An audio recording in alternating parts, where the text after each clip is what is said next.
solution? Bah, la solution, on va s'écouter Michel, quoi. On va Allez. s'écouter Mais Michel. Alors, ça va être un Michel en deux parties. Je vous ai mis le Michel version soft là. Donc, vous allez essayer de faire ce petit exercice de savoir à partir de quel moment Michel va commencer à décrocher de son sujet. Et après, on se mettra vraiment le gros décrochage du Michel pour kiffer. moi, je dis 30 secondes.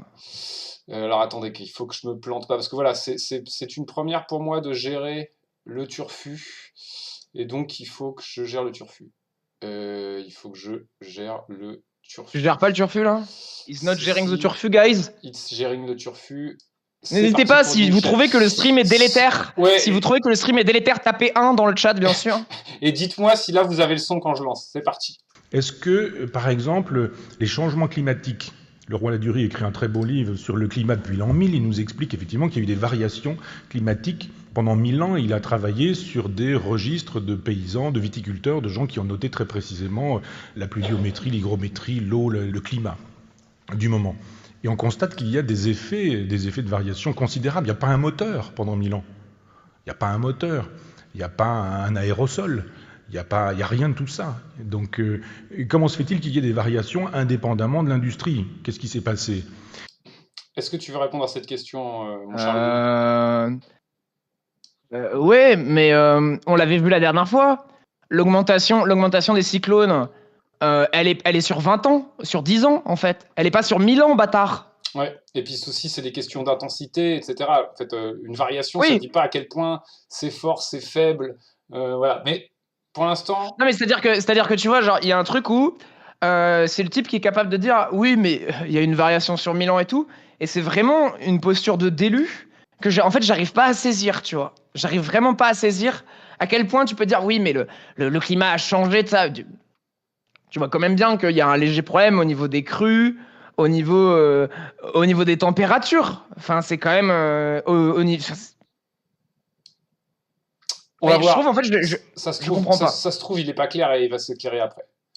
Alors évidemment, comme on se sert du travail de Leroy Ladurie pour justifier des discours qu'on dit aujourd'hui climato-sceptiques, Leroy Ladurie est remonté au créneau et puis a écrit un texte en disant qu'il ne pouvait pas être utilisé sur ce terrain-là, etc.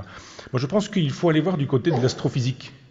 Et si on fait un tant soit peu d'astrophysique, on explique aux gens ce qu'est le cosmos, comment fonctionne le cosmos. Et on sait aujourd'hui qu'il y a des durées solaires qui n'ont rien à voir avec la petite vie humaine. Et que les cycles solaires qu'on maîtrise assez mal aujourd'hui sont des cycles qui font que quand vous avez des élévations de température ou des abaissements de température qui sont peu importants pour un soleil, dans la perspective de notre planète, c'est considérable. Les glaciations, elles se sont faites comment? Parce que les gens ont ouvert les portes du frigidaire. À l'époque, c'est pas pensable, il y a eu des glaciations. Donc effectivement, il y a des mouvements de la planète. Alors, concernant les cycles solaires, parce que ça, c'est un truc que moi j'ai entendu beaucoup de fois, ça m'intéresse, ça. Qu'on m'a beaucoup opposé. Juste pour que vous ayez une idée, la périodicité des cycles solaires, c'est à peu près tous les 5 ans. Tous les 5 ans, c'est le pic. Tous les 5 ans, c'est le truc bas. Donc, il nous parle d'un truc qui varie tous les 5 ans. Quand nous, on parle de dérèglement climatique qu'on observe depuis une centaine d'années. Voilà. Ouais, mais est-ce qu'on ne l'observe pas tous les 5 ans depuis une centaine d'années, en fait? Allez hop, vas-y. Qu'est-ce que tu as à répondre à ça? Bah non, en fait. Du coup, les températures, là, elles sont quand même l'air d'augmenter. Les températures, elles augmentent tous les 5 ans. Hein? Voilà. Tous les 5 ans, mais elles ne diminuent pas. C'est le problème. C'est alors que le cycle solaire, lui, je vous invite à est-ce que non, mais je pense que non, mais c'est parce que t'as pas assez regardé les chiffres du cycle solaire. Moi, je pense que Michel a raison. Vous voulez des cycles du chiffre solaire? Wikipédia. Allez, pull up. Voilà. Pull up les cycles. C'est ça le cycle solaire. Pull up les cycles. Voilà. Ça, c'est Wikipédia. Vous voyez le lien. Wikipédia. Voilà le cycle solaire. Voilà. Et après, donc mais c'est pas complètement. Ouais, mais tu vois, il n'y a plus les chiffres depuis 2005. Hein? Oh, et tu crois que tu vas m'avoir? Il n'y a plus les chiffres depuis 2005. Eh ben, attends, j'ai peut-être un autre truc à comparer du coup. Ouais. Non, mais n'hésitez pas à ne pas le laisser faire. Parce que la dernière fois, les golfs, il était là, il était en mode. Oui, mais alors peut-être qu'en fait, les golfs, c'est fait pour tuer des enfants. On aime bien dire de la D, ça c'est vrai. Et ça, par exemple, si on compare le cycle solaire ici à la variation des températures moyennes, bon, on voit les petits pics qui peut-être correspondent au truc solaire là. On les voit les pics, peut-être. Tu vois, c'est tous les 10 ans, donc c'est tous les 2 cycles solaires. Voilà, tous les 2 cycles solaires, ça descend un peu plus, mais il y a quand même une montée. Oh, ça pue la merde. Voilà. Michel pue la merde. Michel pue la merde, mais attendez que je retrouve mon truc, voilà. Mais Ouais, c'est bon, il nous a asséné de facts et de logic. on va continuer d'écouter le bon Michel. Ouais, mais moi cette merde là. Sur lesquels on est totalement ignorant. Donc je pense que Hampsionas a tort de nous laisser croire qu'effectivement il faut être dans l'heuristique de la peur pour que les gens deviennent soucieux de la planète. Et je crois que si on fait de la pédagogie en expliquant effectivement qu'il y a des mouvements du cosmos et que ces mouvements du cosmos, je pense à Jean-Pierre Luminet avec lequel j'ai la chance d'être en correspondance et en amitié, qui me réserve de temps en temps des belles conversations parce que lui a travaillé sur des modèles d'univers aujourd'hui et sur ce qu'il appelle un univers chiffonné, et il nous explique aujourd'hui comment fonctionne l'univers. Ce qu'on sait très peu, parce qu'il y a peu d'astrophysiciens qui sont capables d'expliquer simplement comment fonctionne l'univers, comment la planète, la Terre, sa relation avec le Soleil, et puis notre cosmos, et puis ce cosmos dans d'autres galaxies, et les mouvements de ce cosmos. Nous sommes dans un cosmos qui s'effondre. L'effondrement de ce cosmos, il produit des effets, il produit des variations de température. Et ces variations de température, ce sont des variations climatiques, à l'évidence. Alors c'est plus facile, dans une logique chrétienne, d'aller chercher un bouc émissaire en disant c'est de votre faute. C'est vous les hommes, vous avez tort d'avoir une voiture, d'avoir un téléphone portable, d'avoir 7 litres d'eau dans votre chasse d'eau, d'avoir un consumérisme effréné. Tout ça n'est pas faux. Je pense simplement que ce livre qu'il me faudra faire, il suppose des lectures que pour l'instant je n'ai pas encore eu le temps de faire, mais que je prévois de faire. J'ai d'autres projets, je dois écrire une pièce de théâtre pour Jean Lamberville d'ici, ça c'est le sujet de juste après, Fromm, puis la pièce de théâtre, puis le Camus. Donc j'ai un projet qui est très précis dans ma tête, sauf que le temps passe, que je cherche du temps, que je manque de temps, et que ce livre-là, il existera, et parce que je me le suis promis, mais que j'ai été un peu pris au piège de Gisbert qui me pose cette question-là et qui me dit alors la prochaine cible, de quoi?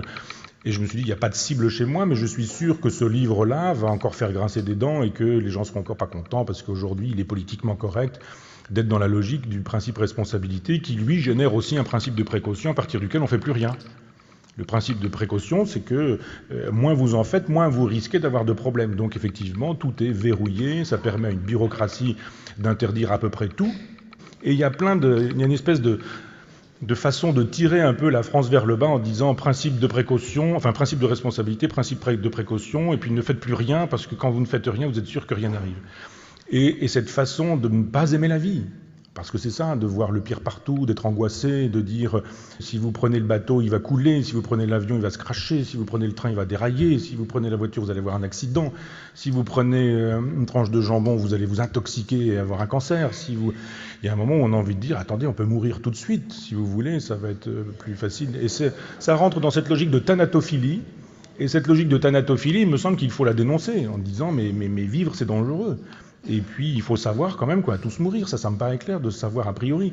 Donc de là à dire il faudrait vivre comme si nous ne devions jamais mourir et ne rien faire de ce qui pourrait faire que nous allons mourir et toutes les causalités fautives qui nous disent ah vous avez fait ceci, c'est bien, ah bah oui c'est normal, si vous avez fumé, vous avez fait un cancer des poumons, c'est normal, ceci explique cela.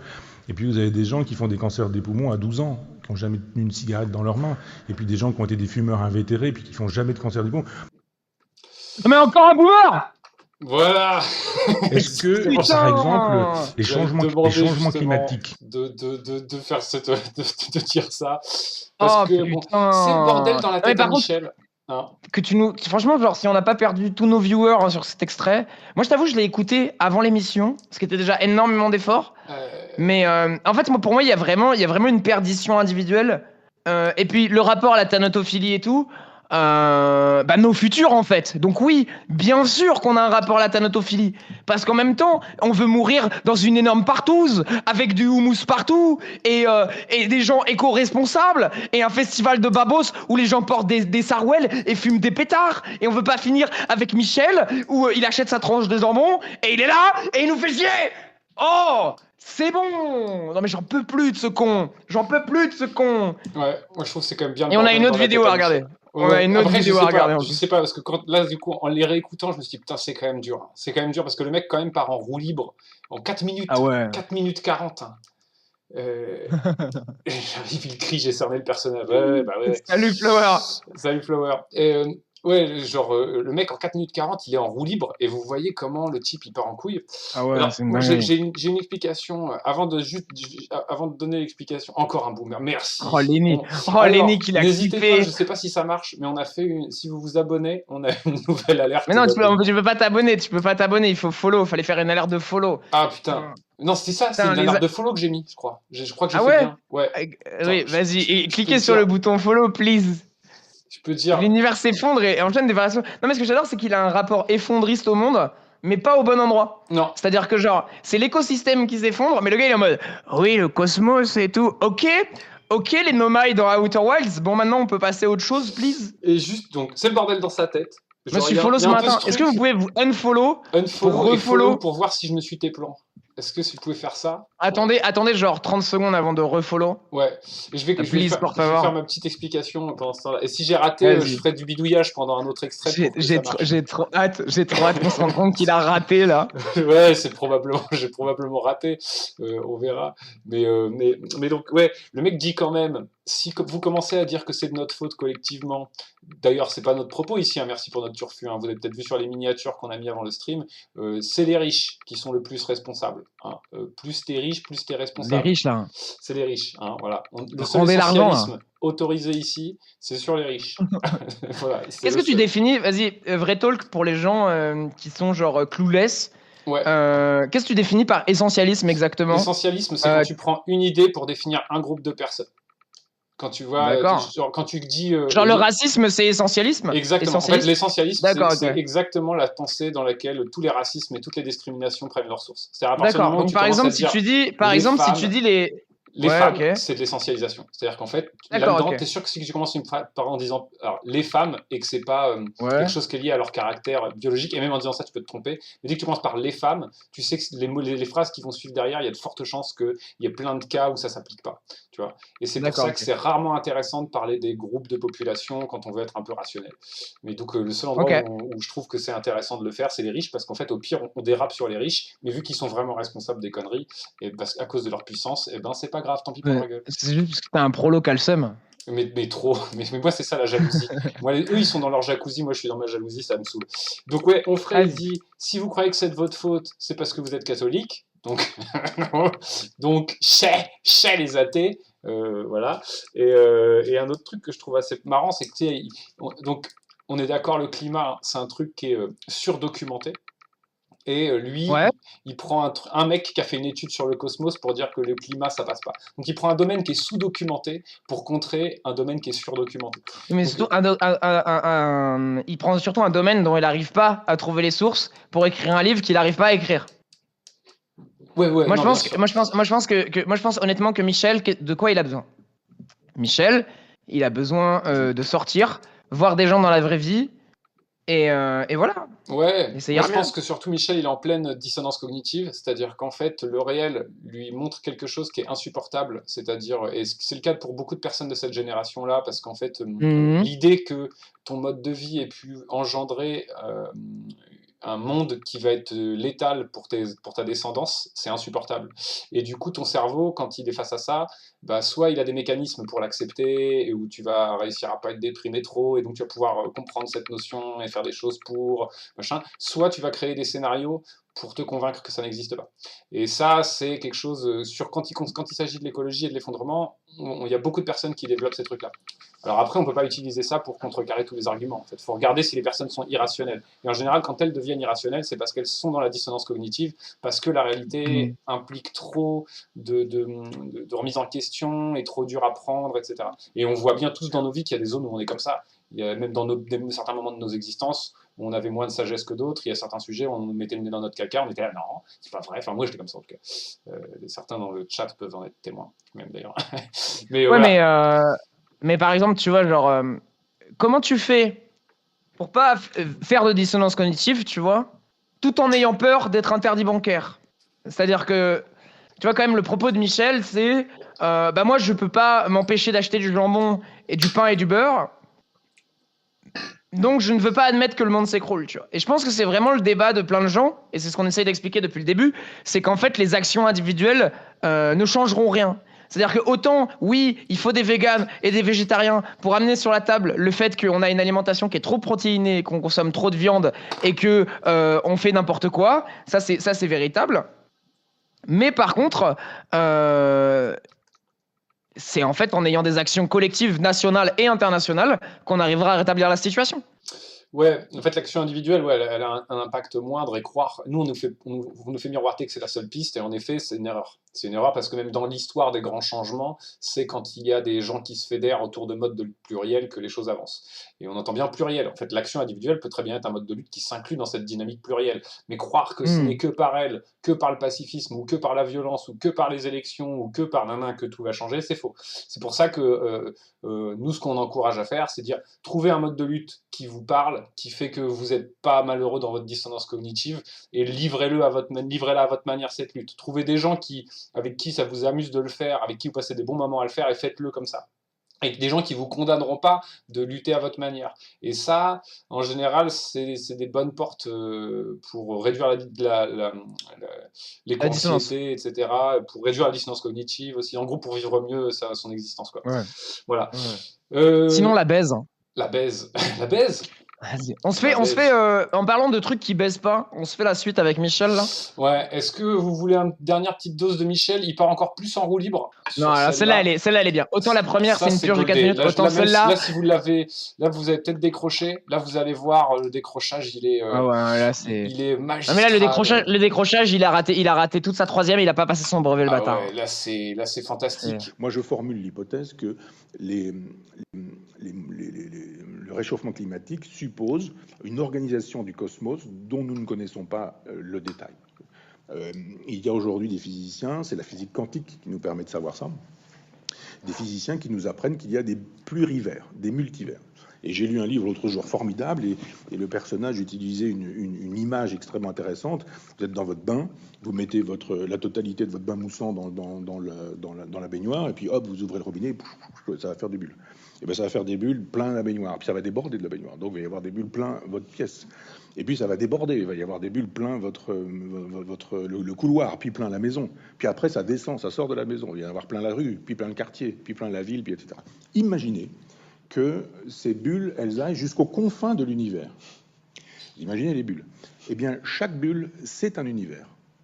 Chaque bulle, c'est un univers. Donc, nous ne connaissons que de manière très approximative une bulle de la totalité de ces bulles qui vont jusqu'aux confins de l'univers. Donc, un jour, on découvrira probablement les interactions, les agencements, les blocs de bulles, tous les mouvements browniens, toute la physique quantique, enfin tous ces scientifiques qui un jour nous diront évidemment ce qui bouge ici, il bouge là, parce que là-bas, il y a un truc qui a bougé, 10 milliards d'années, il y a eu d'années-lumière, il y a eu ça produit cet effet d'onde gravitationnelle. La physique quantique, c'est que quand même deux particules qui sont éloignées de millions de je ne sais combien d'années-lumière, je ne vais pas donner de chiffres parce qu'un scientifique dira que j'ai eu tort et que c'était pas ça, je me suis trompé de 2 années-lumière. Donc elles sont en interaction. Et on dit mais comment sont-elles en interaction quand elles sont séparées à ce point? Ah ben c'est ainsi. Eh bien la physique quantique devrait nous permettre de dire soyons un peu plus modestes, nous ne savons pas tout.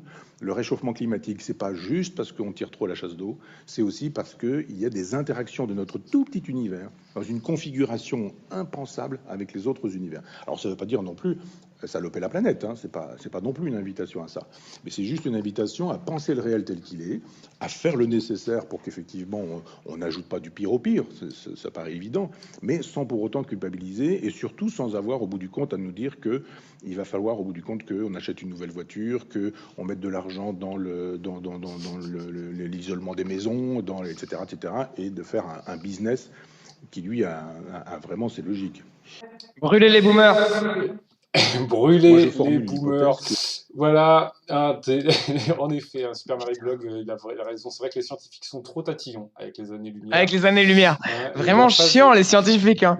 Entre leur rapport sur le climat, là, et les années-lumière, là. Ils sont tatillons. Putain. Ils sont tatillons. Et Mosimo qui nous dit que l'emphase de Michel Onfray, on dirait du Vinciane Després, mais en nul. Voilà, mais j'ai pas la ref de Vinciane Després. On va les cultiver en regardant qui c'est après. Bon, voilà, il est en roue libre de ouf. Hein. Là, on est en roue libre de ouf. De toute façon, en vrai, dès que quelqu'un invoque la physique quantique, vous pouvez être sûr que c'est un peu... la physique quantique, c'est un peu la nouvelle ésotérie New Age, quoi. C'est un peu le truc... Oui, c'est-à-dire, regardez Outer Wilds. Outer Wilds, c'est super. ça reste un jeu fun, Ouais, Outer Wilds, c'est un bon usage de la quantique. de la physique quantique. C'est pour le divertissement, quoi. Mais Et lui, il s'en justement, sert ça en fait pour quelque chose climato-sceptique. d'ésotérique. Ouais. Non, mais c'est quand même une dinguerie d'être là et d'être en mode oui, acheter une voiture, isoler les maisons, c'est un business. Et en fait, ce qui me choque, c'est ça que j'arrive pas à comprendre, c'est qu'en fait, tout le long de leur vie, ils ont vu des nouveaux business, des nouveaux produits marchands apparaître, mais parce qu'en fait, ces produits maintenant vont s'arquer sur le fait qu'on doit être responsable et on ne peut plus. Et c'est le grand problème du capitalisme vert, c'est qu'on continue à nous proposer une gamme de produits, mais pour une raison X ou Y, ils adhèrent pas à ces nouveaux produits alors qu'ils ont passé leur putain de vie à acheter des produits, à être en mode tu as vu le nouveau produit Gertrude, il me faut le nouveau produit. Et là aujourd'hui, on essaye encore de leur fourguer des produits, mais parce que papy a décidé qu'il y avait trop de merde dans son froc, il veut plus acheter les produits. Non. Moi ça me bute quoi. C'est ça. Il y a fait Kelden qui nous dit qu'il faut péter dans notre bain pour créer le multivers. Le multivers. Et ça, c'est quand même une bonne compréhension de Michel Onfray. Non, mais en fait, le mec, il nous fait un truc qui est assez simple et qui est un truc que vous pouvez faire en rhétorique si vous voulez contredire tout. C'est le relativisme à l'extrême. C'est toujours de dire oui, mais il y a pire. Genre, c'est ce qu'on fait quand un enfant se cogne. Voilà, il pisse le sang, il s'est ouvert l'arcade sourcilière, il a un trauma crânien, et tu lui dis pense à ce qui se passe en ce moment à la bande de Gaza. Super. Est-ce qu'ils pleurent, les enfants, là-bas? Non. Bon. Quand tu Bah, dis si. finis ton assiette, il y a des gens qui meurent de faim. Voilà, c'est le relativisme à l'extrême, c'est un espèce d'argument qui veut rien dire D'accord. et que vous pouvez s'en servir pour justifier toutes les conneries. Voilà. C'est incroyable. Donc, c'était Mimi, c'était Chéchel, C'était Michel Onfray. Michel, n'oubliez pas, merci pour mon turfu. Alors, vu qu'on va faire des VOD, Oui, c'est vrai. N'oubliez pas, merci Attends. pour mon turfu le jeudi à 21h. Non, refais-le au début. On le fait au début. Et on le fait au à la début fin pour plug. aussi.